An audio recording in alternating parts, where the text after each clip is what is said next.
It is the Jesse Kelly Show, another hour of the Jesse Kelly Show on a fantastic Monday. Thrilled to be here. We are going to cover, well, we're going to do Medal of Honor Monday, of course, here in a second. Then we're going to talk about different mentalities, because people will say things like, hey, that communist plan, that's not going to work. Well, the Rear Admiral Pete Buttigieg is in the news, and we'll discuss that. We'll get to emails and we'll do so much more, but you know what time it is. It's the start of the second hour on Monday, and that means it's Medal of Honor Monday time. We take a Medal of Honor citation and we read it. That's it. We read it. When you earn a Medal of Honor, they will do a write-up on you, on what you did. It's known as a citation. Some are very unbelievably short. Some are unbelievably long. The one I'm about to do is very, very long. It just depends on who does the writing on it. But this one's from Vietnam. We got an email from this. Remember, you can email the show, love, hate, death threats, and Medal of Honor suggestions if you like them. We got this email. Pink Flower Jesse. Here's a Green Beret for Medal of Honor Monday. Look at Bennie Adkins. I know I should send the citation, but it's incredibly long and doesn't mention, on top of fighting the Viet Cong and the Vietnamese, they had a train and they had to train a tiger that smelled blood. I did not know that. Okay. Well, either way, without further ado, from Vietnam, guys will never get the amount of respect they deserve. Here's one for Bennie G Adkins, born in Waurika, Oklahoma. Current population there is 1,800. Tiny town in Oklahoma. Let's find out what he did. Ready, aim, honoring those who went above and beyond. It's Medal of Honor Monday.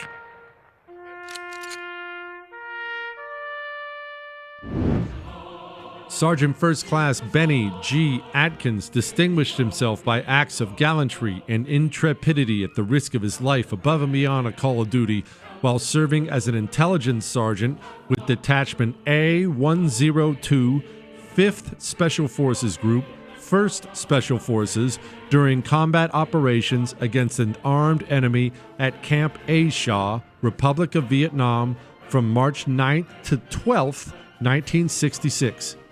When the camp was attacked by a large North Vietnamese and Viet Cong force in the early morning hours, Sergeant First Class Adkins rushed through intense enemy fire and manned a mortar position, continually adjusting fire for the camp, despite incurring wounds as the mortar pit received several direct hits from enemy mortars. Upon learning that several soldiers were wounded near the center of the camp, he temporarily turned the mortar over to another soldier, ran through exploding mortar rounds, and dragged several comrades to safety.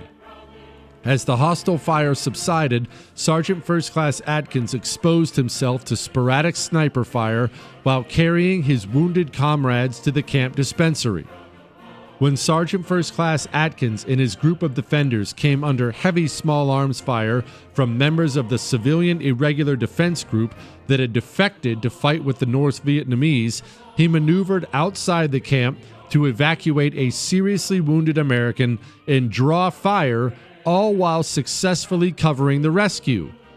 When a resupply airdrop landed outside of the camp perimeter, Sergeant First Class Adkins again moved outside of the camp walls to retrieve much-needed supplies.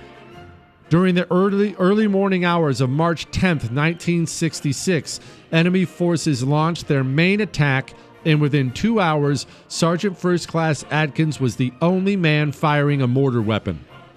When all mortar rounds were expended, Sergeant First Class Adkins began placing effective recoilless rifle fire upon enemy positions.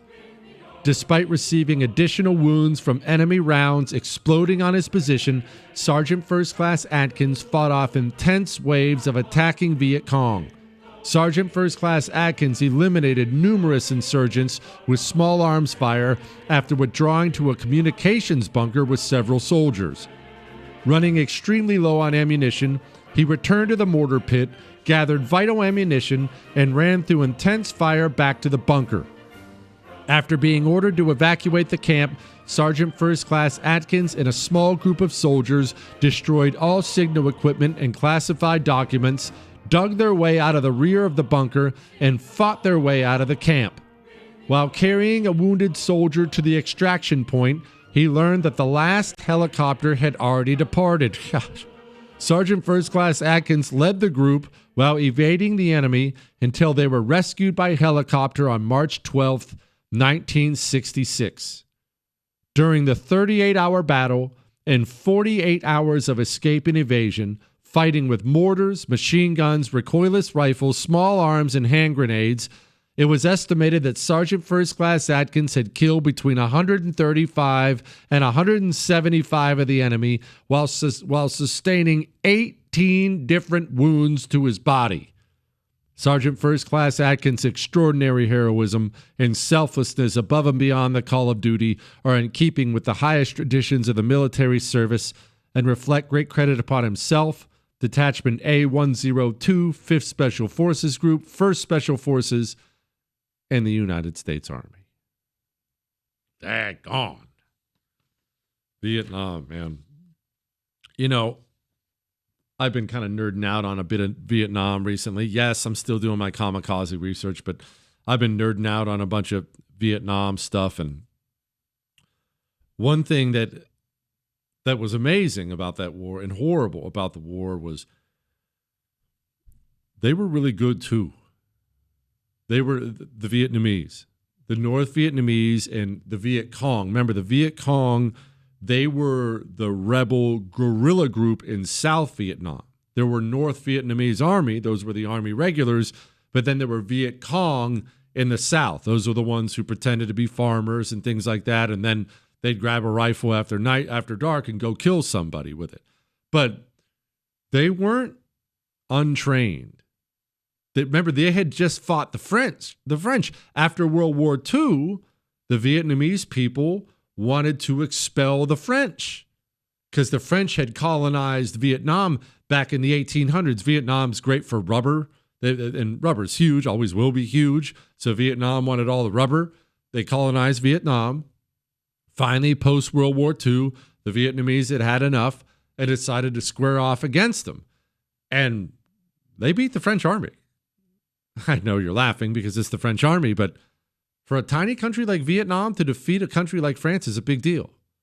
They defeated the French army and they learned a lot of things.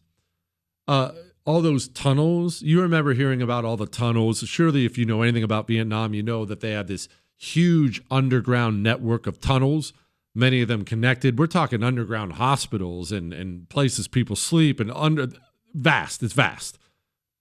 Well, they didn't create that during our Vietnam War. That was created before the Vietnam War. Of course, they improved upon it and added to it during our Vietnam War, but these were people who had been fighting big boy countries for a very long time. And as it pertains to this, we would have camps and they would overrun them. We didn't win every engagement on the ground. These were very, very capable infiltrators, and they were true believers. Many of them were true believers. They started selling people. Ho Chi Minh, was really selling people on dying for the communist cause. And you can always find a true believer to do that. And there was one story I read where a camp, one of these camps, I believe it was a special forces camp, had been overrun by these highly, highly trained sappers, infiltrators. And they got into the camp and killed a bunch of people. And of course, a bunch of them had been killed as well. Look, you infiltrate a camp full of Green Berets, you're going to take some casualties too. But the guys who they had killed, I believe they had headbands on them. I think they were headbands that said, "We came here to die." Very difficult to defeat an enemy like that. And the Vietnam guys, our Vietnam guys, were thrown into a world of crap against a very capable enemy. And we had a lot of lions over there. And they deserve all the respect in the world. Okay, enough of that. There's this story today out of the New York Post. Here's the headline. Pete Buttigieg's DOT, Department of Transportation, spent $80 billion on DEI grants, delayed air traffic control upgrades, Records, according to records and industry insiders. So Pete Buttigieg, the Rear Admiral, takes over the Department of Transportation and promptly stops anything they're supposed to be doing and sends $80 billion of your money to cultural Marxism. And I see so many people today talking about his failures. This is why everything failed under him. This is why we had so many problems under him. He kept failing. We'll talk about that in a moment.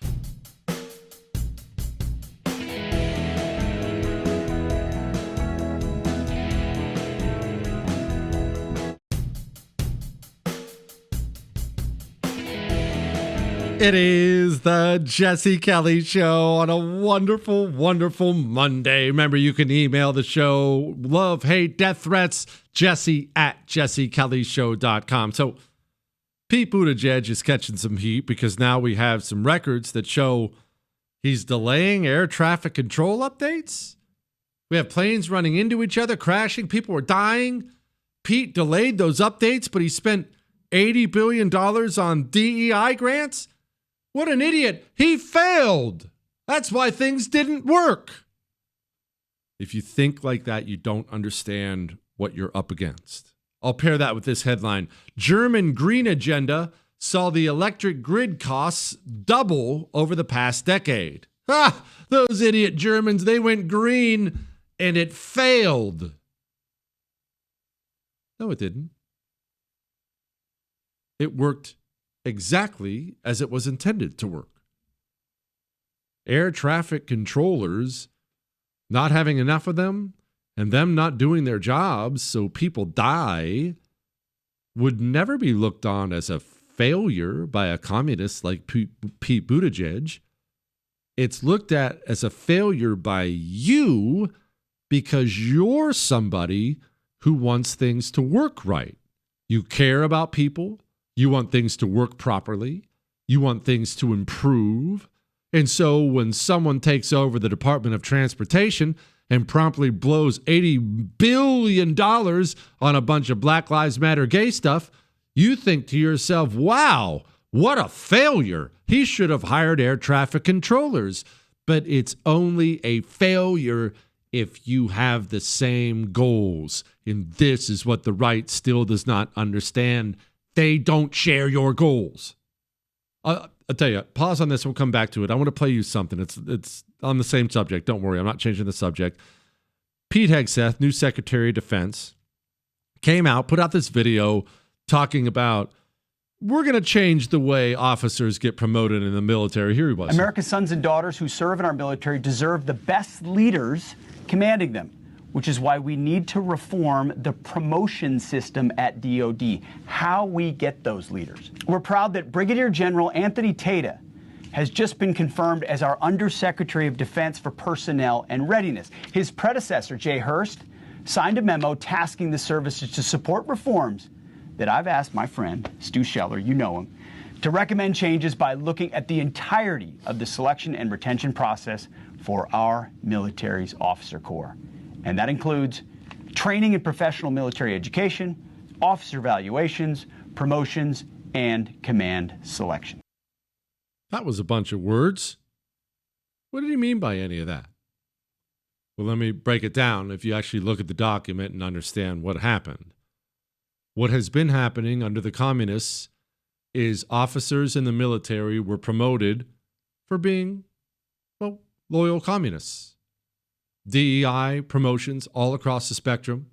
That's why you see all kinds of pictures of some admiral in charge of a battleship, and it's some 350-pound woman that doesn't look like she could outrun a freaking snail.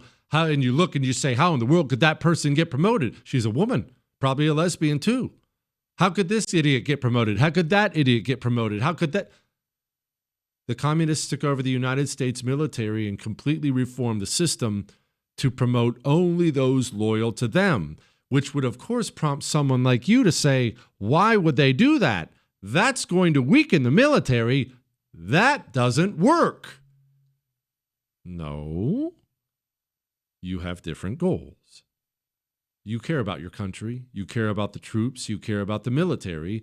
So you want the military to have excellent leaders and become a supreme fighting force. The communist doesn't share a single one of those goals, not interested in any of that at all. The communist his goals are to take the United States military and use it for the revolution. So he will hand out generous rewards to his friends, and he will punish his enemies. Why would Pete Buttigieg ignore air traffic control and hand out $80 billion for gay Black Lives Matter stuff? He has different goals than you. You care about planes dropping out of the sky. You don't want people to die. All these things are sad to you. Pete Buttigieg is an anti-human. He couldn't give a crap less how many planes fall out of the sky. He is there to loot the treasury. He had been given a role as Department of Transportation head, and because he's a communist, raised to be a communist, he believed in using that position only for the revolution. He did not fail in any way. In his mind, he had a different goal than you had. We used the example before of the mafia. If you walked into whatever area the Colombos currently control of New York and you handed them $50 million and said, hey, here's $50 million. Would you please build us a school? What do you think they would do with that $50 million? Think they'd put all $50 million into the school? You have different goals, completely different goals. Stop pointing out failures when they didn't fail at all. In many cases, they're designed to fail. But when you point out the failures of a communist to a communist and he laughs them off, it's because he doesn't think he failed. He thinks he succeeded. He succeeded in looting the treasury for his evil purposes, and that's his only goal. Now, speaking of failing, I believe I have failed as a father, and I will explain why in just a moment, and then we'll do some emails.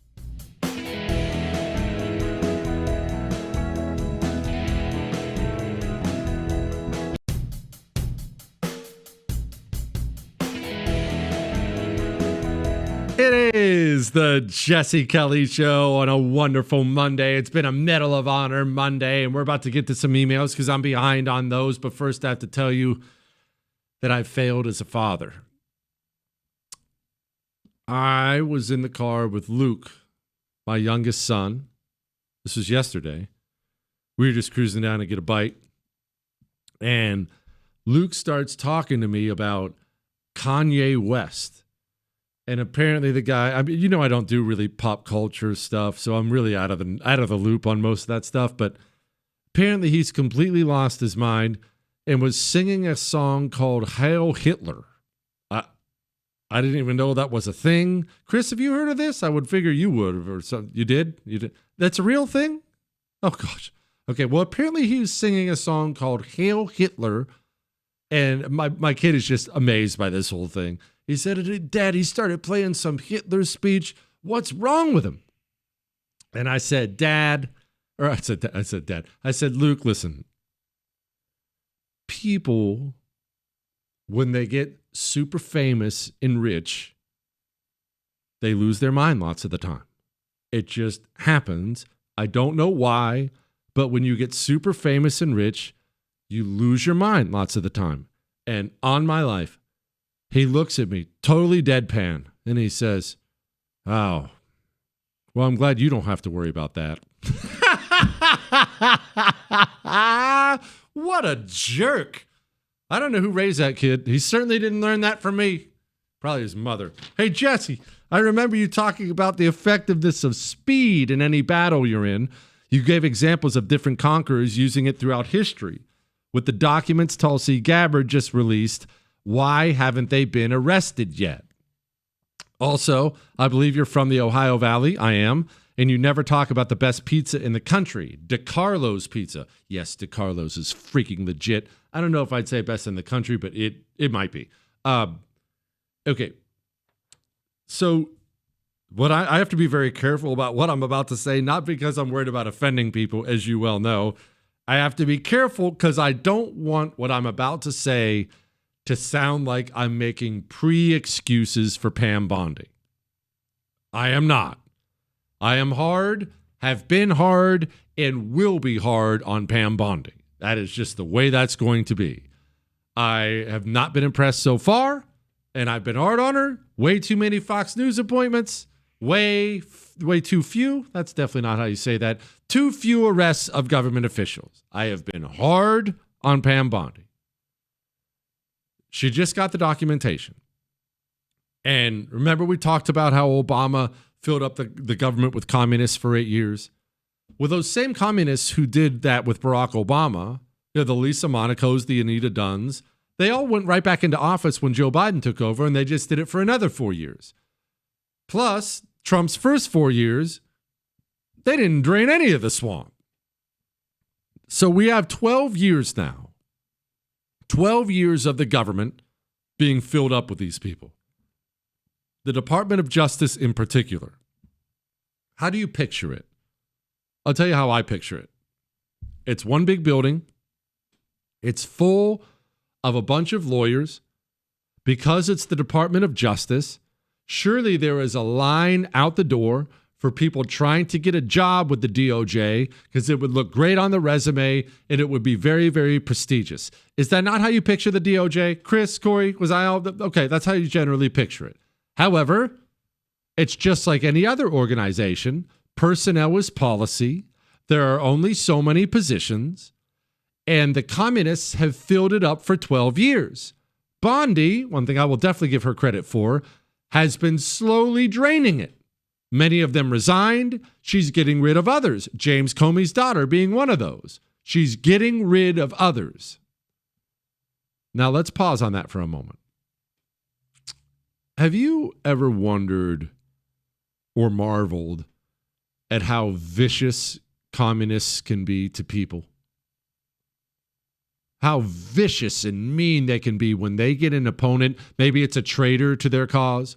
Maybe it's just anyone who threatens their cause, but how vicious they can be. They're not vicious just because they're soulless demons. They're vicious because the communists understand the value of making an example of someone. They've always understood the value of making an example of someone. The legal profession, mainly because of law schools, but there are other reasons too. The legal profession in this country is unbelievably left-wing. Communists, communists, communists, all throughout it. That's the legal profession. Also, combine that with the fact that lawyers who have worked for Trump have been destroyed. We've had lawyers who have worked for Trump who have lost their career because they worked for Donald Trump.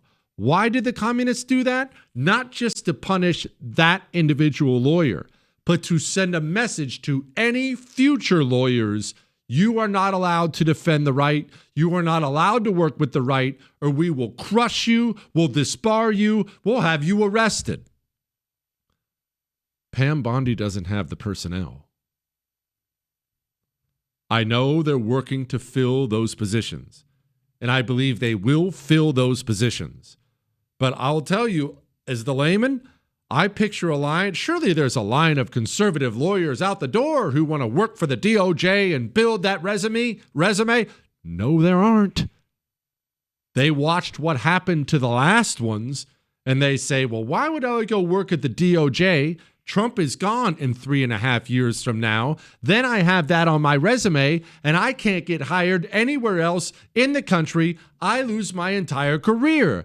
That's why the communists have been making examples of conservative lawyers everywhere they can find them. Crush them, make a public spectacle out of crushing them, and let that serve as an example to everyone else. It's very, very effective. Yeah, I know it's vicious and it's evil and it's wrong and all that, but it's very, very effective. We can't find enough lawyers to staff the DOJ. That's wild. But that's where we are. Here's what else is wild. This was the victory party for Omar Fateh after winning the Democrat endorsement in Minneapolis.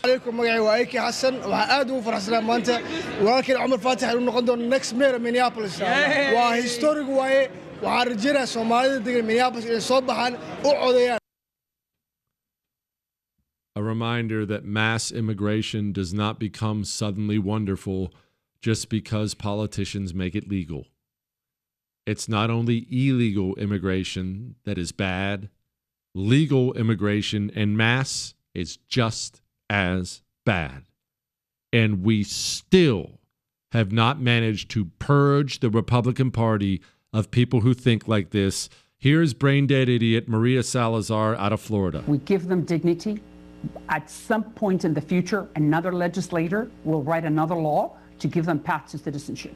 Right now, what we need to do is to buy peace for these people, allow them to stay, to continue working, because they are needed. You see, what I'm trying to do is to bring some common sense, which is the least common of all senses, to this conversation. Maria Salazar, James Langford, there are many, many others, snakes inside of the Republican Party who, having given our country away to as many foreigners as they possibly can, now try to write legislation that guarantees they get to stay here. Now we have our great cities represented by these people. Next mayor of Minneapolis. Historic Hard pass on that. Let's do some emails next.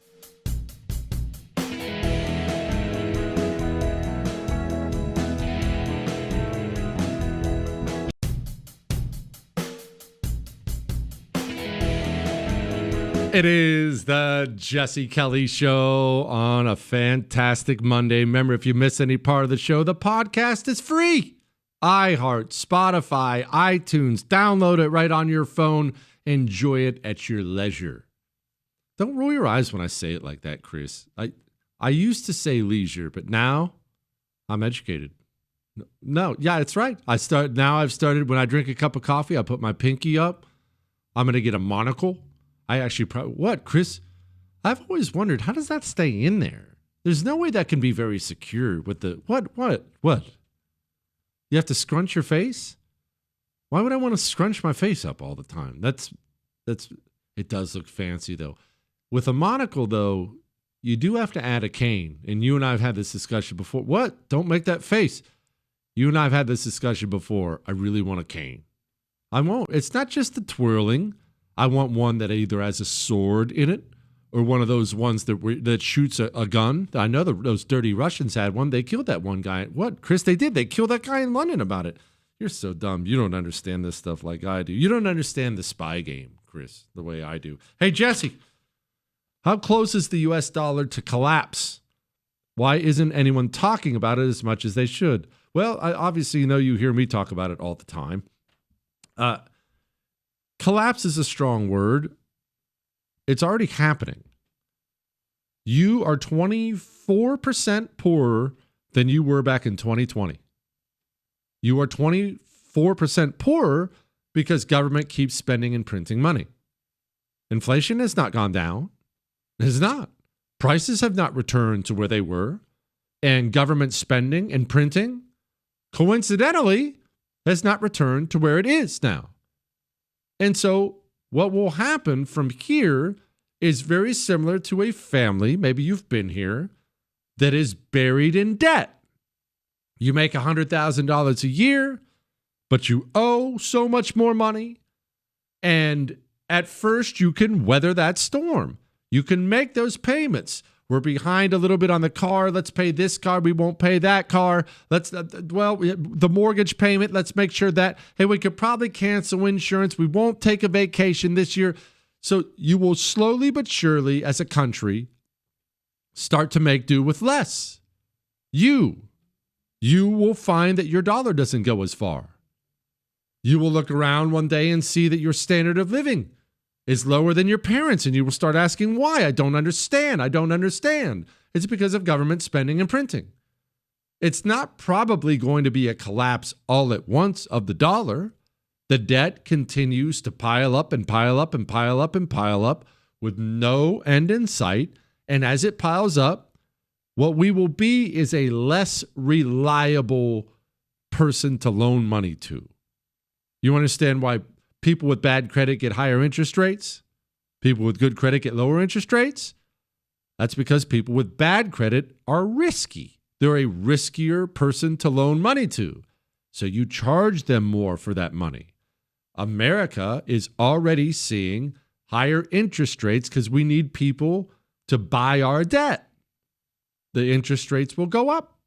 As the interest rates go up, everything kind of snowballs on itself, and the value of your dollar at the end of the road goes down.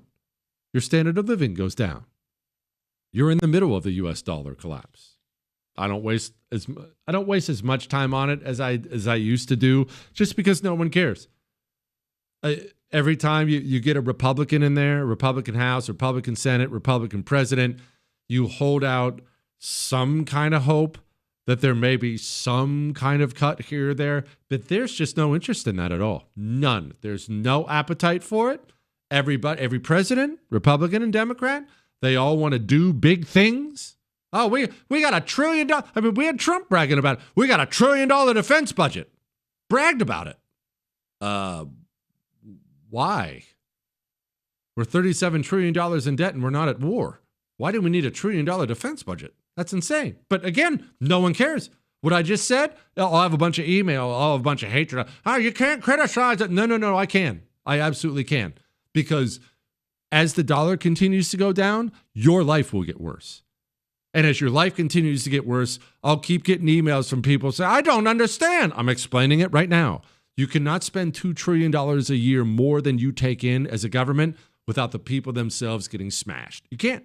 But no one wants to cut it. Senate doesn't want to cut it either. House doesn't want to cut it. Democrats don't. Republicans don't. That's the point I've made 1,000 times, Chris. How many congressmen, senators, presidents, how many have lost their reelection because they spent too much money? 0. Not one in my entire lifetime has lost because of that.